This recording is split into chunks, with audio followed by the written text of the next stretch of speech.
രണ്ടാമതായി, വിവാഹം എന്ന് പറഞ്ഞാൽ മനുഷ്യർ ഏറ്റവും അധികം സെലിബ്രേറ്റ് ചെയ്യുന്ന ഒരു ഒക്കേഷനാണ്. അവിടെ രണ്ട് കുടുംബങ്ങൾ ഒന്നാകുന്നത് പോലെ ഈ സ്വർഗീയ ജെറുസലേം സിറ്റിയിൽ വെച്ച് സ്വർഗത്തിലും ഭൂമിയിലുമുള്ള ആളുകൾ ഒന്നാവുകയാണ്.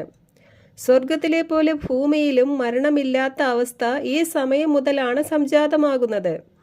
ക്രിസ്തു എന്ന പെസഹ കുഞ്ഞാട് കൊല്ലപ്പെട്ടതുകൊണ്ടാണ് ഈ സന്തോഷം മനുഷ്യർക്ക് തിരികെ കിട്ടിയത് എന്നതുകൊണ്ടാണ് ഇതിനെ കുഞ്ഞാടിൻ്റെ വിവാഹം എന്ന് വിശേഷിപ്പിച്ചിരിക്കുന്നത്. ഇതിൽ നമ്മൾ സ്വർഗത്തിൽ നിന്ന് കുഞ്ഞാടിനോടൊപ്പം ഇറങ്ങി വരുന്ന വരൻ്റെ കൂടെയുള്ള സ്വർഗീയ പൗരന്മാരായിരിക്കും. ഈ സമയം ഭൂമിയിൽ 1000 ആണ്ട് കഴിഞ്ഞ് നിൽക്കുന്ന യഹൂദർ ആയിരിക്കും വധുവിൻ്റെ പാർട്ടി. പിന്നെ അവിടെ അനേകം സ്വന്തക്കാരും ബന്ധുക്കളും കൂട്ടുകാരും വിരുന്നുണ്ണാൻ വരുന്ന നാട്ടുകാരും എല്ലാം ഉണ്ടായിരിക്കും. ഭൂമിയിൽ ശേഷിക്കുന്ന ജാതികൾ അഥവാ നേഷൻസ് ആയിരിക്കും അവിടെ വിരുന്നുണ്ണാൻ വരുന്നവർ. ഇവരെക്കുറിച്ചാണ്